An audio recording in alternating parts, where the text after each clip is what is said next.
Good morning, ladies and gentlemen. Thank you for having me at the October edition of the Toronto Interpreters Practice Session. This month, our topic is tourism. So I thought, what better to write a speech about my personal travels. Now, I am a fan of traveling. I think everyone is, but I have not been to a lot of countries. I've only been to 7 countries around the world, including Canada, which we are all in right now. But I've traveled extensively in quite a few of these countries. I counted last night that I've been to around or over 50 different cities. The countries that I've traveled the most in is China, where I originally come from. So there are 22 provinces, excluding Taiwan, in China, and I've been to around 10 of them. And I've been to 3 out of the 4 direct controlled municipalities, as well as both of the special administrative regions, which are Hong Kong and Macau.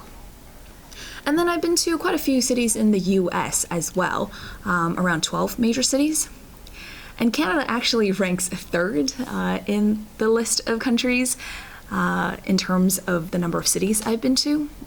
Probably because if we live in Canada, we don't tend to think about which Canadian city I can visit.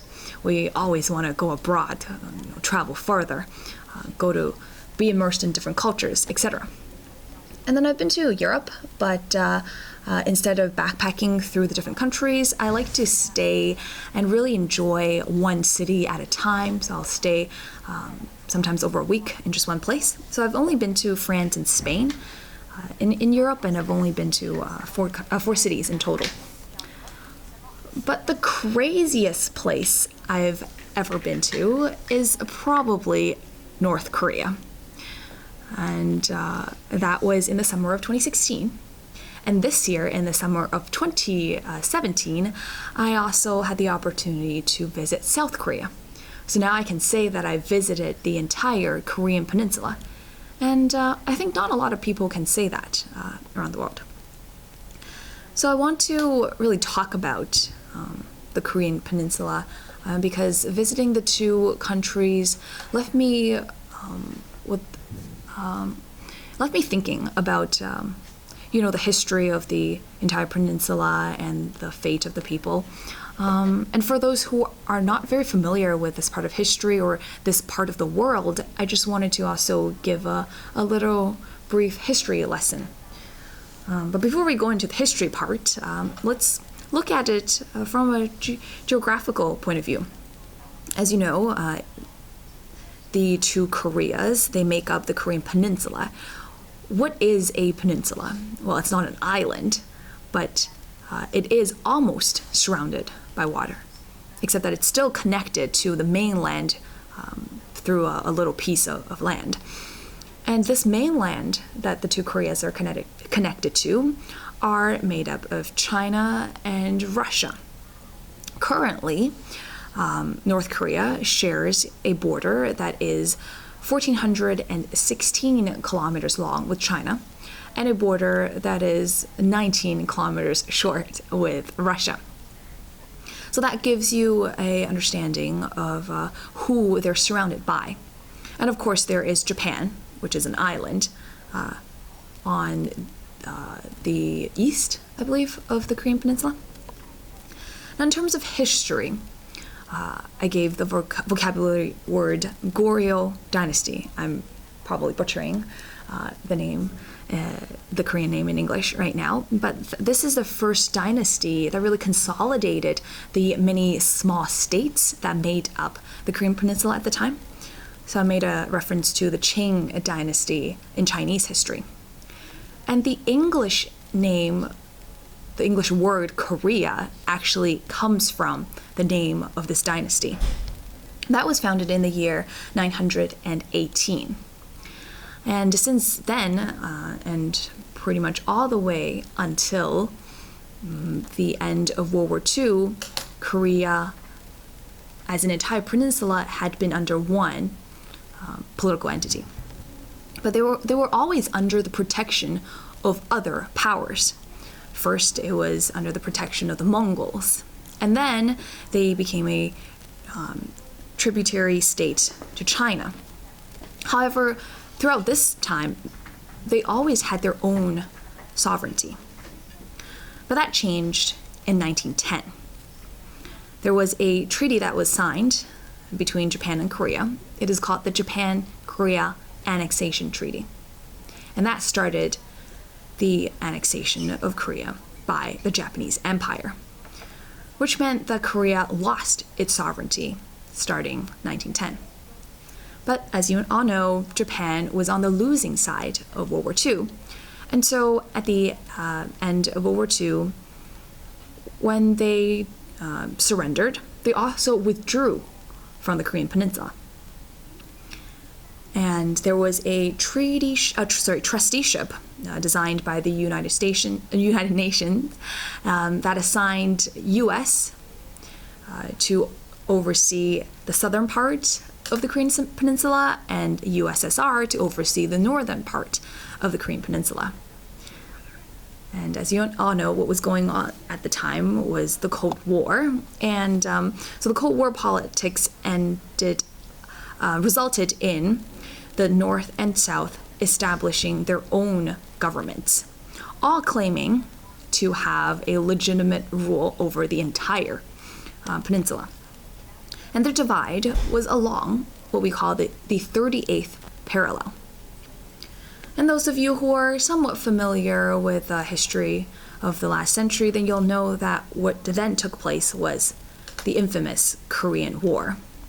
And that war actually ended with an armistice, and there were no peace treaty signed, and which leads some people to argue that the two countries are technically still at war. Now, it's been over half a century since the Korean War. So where are these two countries now? Well, I did some Googling, and according to the World Fact Book published by the CIA, in 2013, North Korea had a GDP of around 33 billion US dollars, whereas South Korea had a GDP of 1.19 trillion US dollars. If we factor in the population of the two countries, where the South has almost twice the number of people at 50.2 million versus the North with 24.9 million people, their per capita income is still significantly higher at 33,200 versus 1,800 per person in the North. And this was visible in my travels as well. When I went to North Korea, I saw, I was mostly in the city, in their capital, Pyongyang. And I saw these buildings that really looked like a realization of a kid's drawing. So they were very primitive, not beautifully designed, just regular square boxes with windows. And on the streets, there weren't that many vehicles. There were buses that I would occasionally see, a lot of bikes, which reminded my fellow travelers of China in the 1980s, before it became developed as it is now. And the clothes that they were wearing, I was able to observe a lot of North Korean people from a short distance. And the clothes that they wore were this very thin mesh material that looked fairly cheap to make. And the food that we had when we were there, well, I'm a vegetarian, so it was good that we had a lot of vegetables and not a lot of meat. But how much meat one can consume is somewhat a measure of food security and the wealth of the country as well.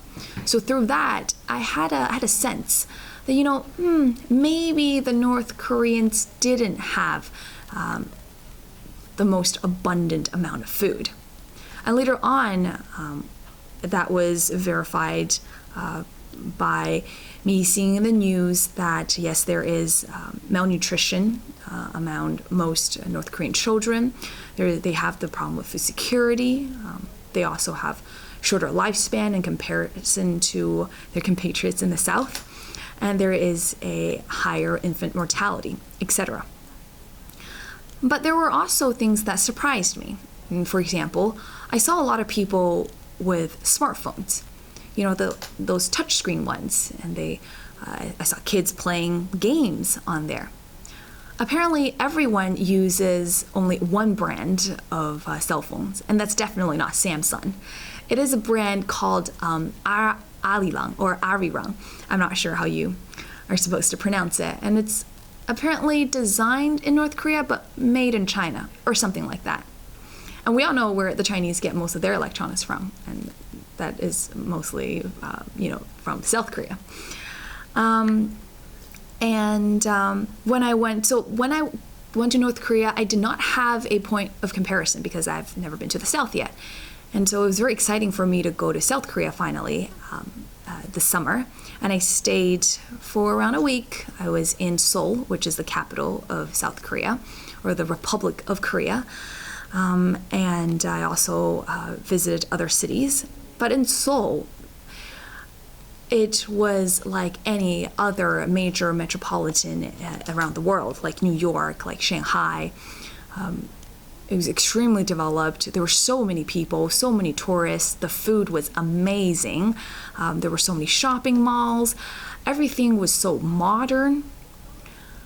And it was just such a stark comparison to what was going on in Pyongyang, the capital of DPRK, or I didn't even know what DPRK was before I visited North Korea, which shows my ignorance. And DPRK stands for the Democratic People's Republic of Korea. So I think,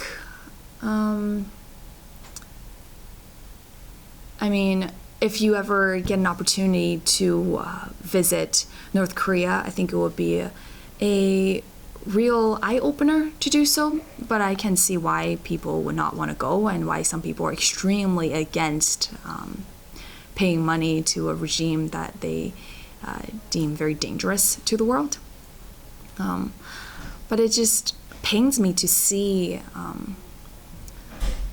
people living in such poverty, and it's crazy to see the contrast between the stages of development of the North and South in a time period as short as, some 50 odd years. It's unfortunate that, two groups of people who share the same history, the same language, the same culture really, have to be apart. And when neither group actually wants to be apart, and it was just a result of circumstances at the time because of international politics, etc. Now, I'm not sure what the future is for the Korean Peninsula. I'm not sure if anyone has a sound, peaceful solution to this dilemma, but I really hope that there is not going to be another war like the Korean War, where so many people died and so many families separated. All these buildings ceased to be. It was like a bloodbath, and I just hope that there will not be this kind of development in the future of the peninsula. But I guess we have to wait and see to see how the future will unfold. But I really wish the best for the Korean people, and pray that there is a peaceful solution that will maybe bring them together in the future, maybe not. This is all I want to say about my travels, and hope you learned something new today. Thank you.